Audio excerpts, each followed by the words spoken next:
सांस्कृतिक साम्राज्यवाद और मौजूदा राजनीति की रूपरेखा पर बातचीत।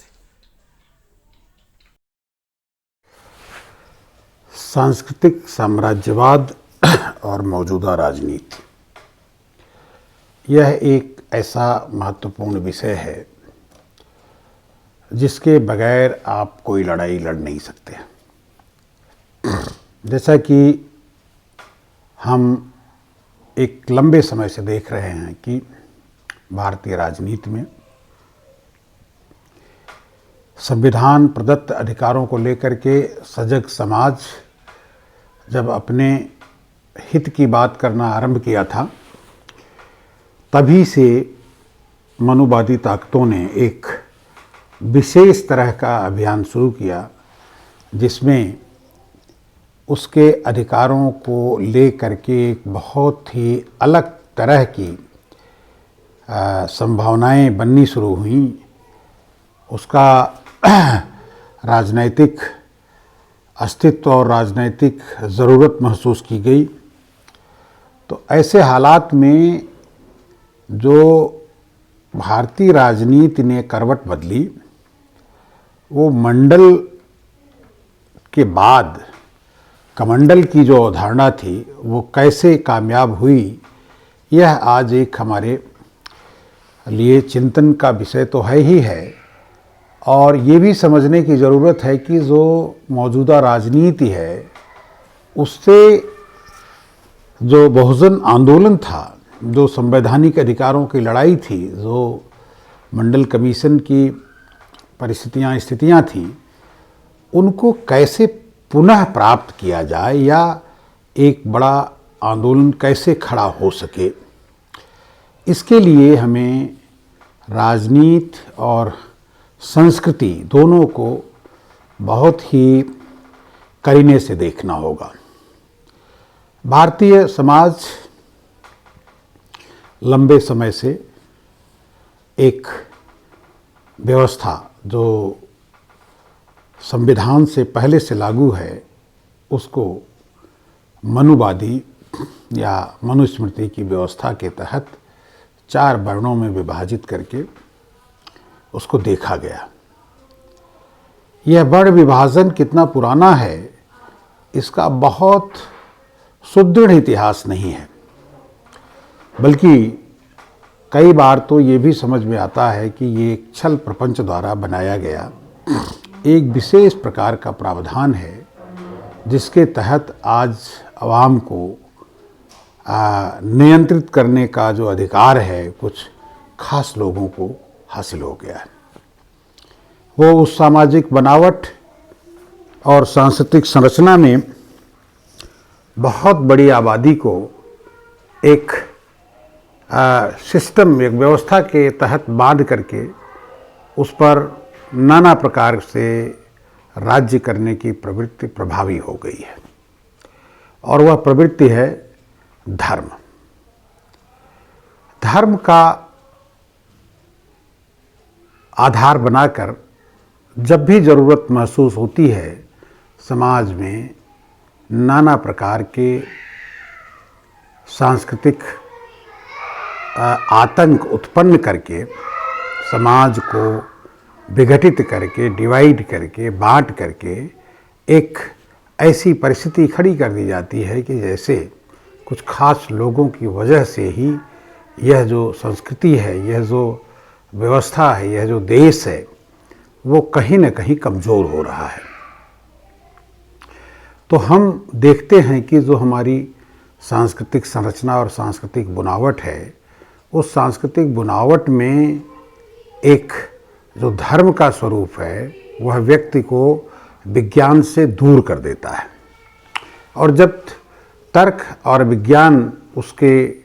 अंतर्गत नहीं होता, तो वह आँख मूंद करके जो भी कहा जाता है धर्माधिकारियों द्वारा, धर्म के प्रायोजकों द्वारा, धर्म के इंतजामकारों द्वारा, उसको वो मानने लगता है। और उसको मानते हुए वह धर्म का जो छुपा हुआ उद्देश्य है, जो उसका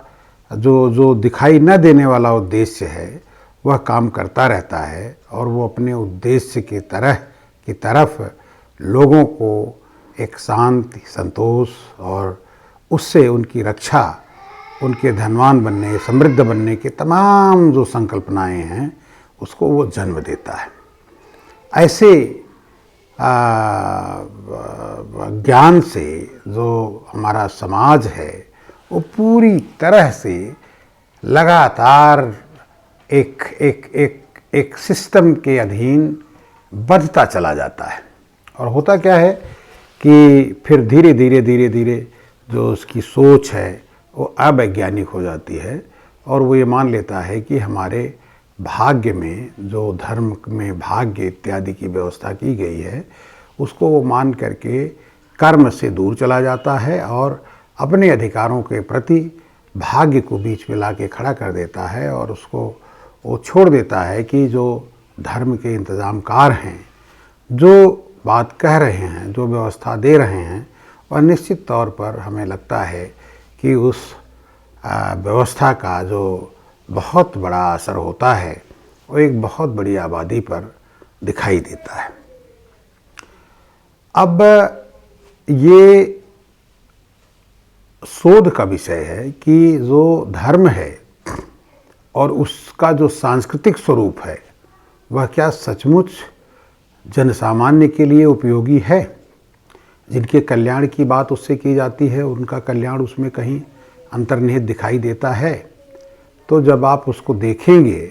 तो वो बहुत विस्तार से जा कर के देखना होगा कि उसमें खास करके जो आमजन का जो उद्देश्य है वो कहीं पूरा होता हुआ नज़र नहीं आता।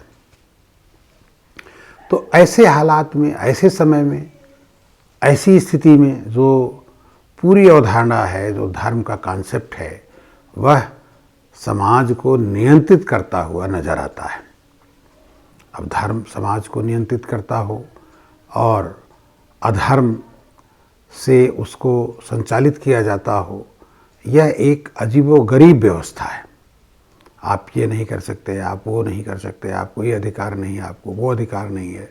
तो ये तमाम तरह की जो बातें हैं, जो ऐसी स्थितियां हैं, उनका वो शिकार हो जाता है जो जनसामान्य है और उसकी तर्क शक्ति जो है लगभग समाप्त हो जाती है। बिल्कुल तर्क नहीं करता, वो मान लेता है। और ये बड़े बड़े लोग, बहुत ही पढ़े लिखे लोग, बहुत ही संपन्न लोग इस व्यवस्था को स्वीकार किए हुए हैं। तो जो और छोटे स्तर पर लोग हैं उनमें इसके खिलाफ खड़े होकर के बात करने की जो ताकत है, जो साहस है, जो हिम्मत है, वो कहीं दिखाई नहीं देता। और परिणाम ये होता है कि वो जो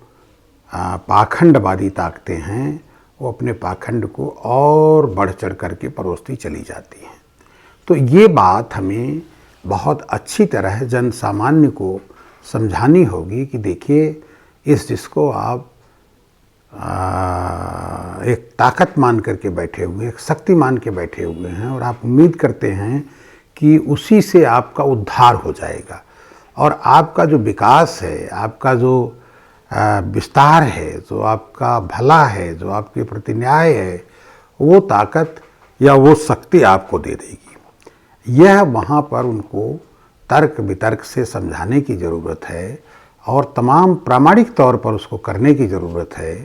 कि जब तक विज्ञान का आप समझ नहीं रखेंगे, विज्ञान की आप वैज्ञानिक सोच नहीं होगी, तब तक आपका कुछ भी नहीं हो सकता, बशर्ते कि आप जो हैं वैज्ञानिक तरीके से न सोच रहे हों। तो ये जो पूरा का पूरा एक पूरे समाज में, खास करके भारतीय समाज में और ख़ास करके जो बहुजन सोच के लोग हैं उनके समाज में जो इस तरह का जहर पाल दिया गया है, जो जहर भर दिया गया है, वो आज भी बहुत ही विषैले तरीके से, बहुत ही घिनौने तरीके से पूरे समाज की जो ऊर्जा है, जो उसकी विचार करने की शक्ति है, जो उसकी वैज्ञानिकता है, जो समझ है, जो श्रम है, सब उसके अधीन हो गया है कि वह जो नियंता है, जो जो जो जो जो जो यद्यपि धार्मिक नहीं, अधार्मिक है, अनैतिक है और अप्रत्याशित रूप से उसको अगर आप कहते हैं ऐसा, तो वो निश्चित तौर पर आपकी बात नहीं मानेगा और उस